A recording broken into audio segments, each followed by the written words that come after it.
Hello, hello. Ayan, ano ba ang naisip nyo? Kumusta po ba kayo? Dahil makulimlim, kailangan natin ng may sabaw.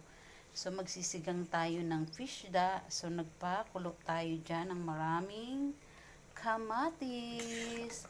Siyempre, mas masarap maraming kamatis.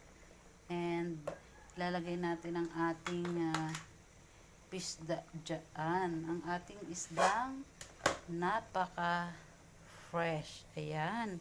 Magsisigang tayo ng ating fish da. And sasamahan natin ng gulay na lagikway. Ayan.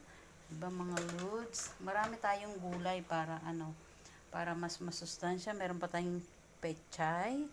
Ayan. So, ayan. Ilagay natin ang ating pechay na lagay na muna natin ang pechay kasi medyo medyo matagal-tagal maluto. Ayan. Lagay na natin sa ating pinakulong kamatis. Ayan, napakasarap ng ating sinigang. And after that, ilalagay na natin ang ating mga fish. Yan, grabe man oy, kalaki man ang ating mga fish da. So, para may sabaw tayo. Yan, ilagay natin ang ating mga fish da dito. Yan.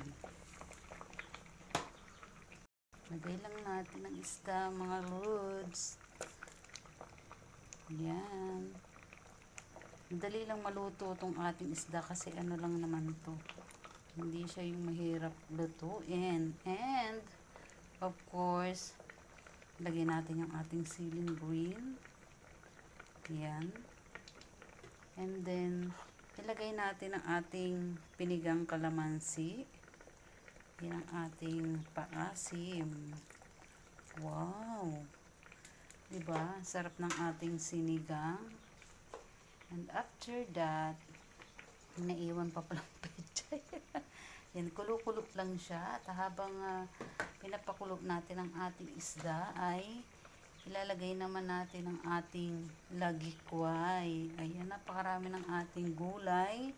Masustansya. Ano ba ang tawag sa inyo ng lagikway? Sa iba ay agikway. Parang ganyan. So, ayan, no? Napakasarap ng ating fish. Sarap ng ating sinigang na fish. So, natabunan ng gulay ang ating mga fish da. So, iakyat natin yung iba. Kasi na-cover na siya ng ating mga gulay ba. Yan, oy. Grabe. Yung pinaka the best dito yung lasa niya. Yan, wala akong lagay na anything na magic syrup or what. Wala akong nilagay na ganon. Gusto ko ay yung talagang sadyang lasan niya. So, ayan ang ating mga kamatis na marami. Look at that. Diba? Napakasarap ng ating sinigang. So, lagay tayo sa tasa para matikman natin.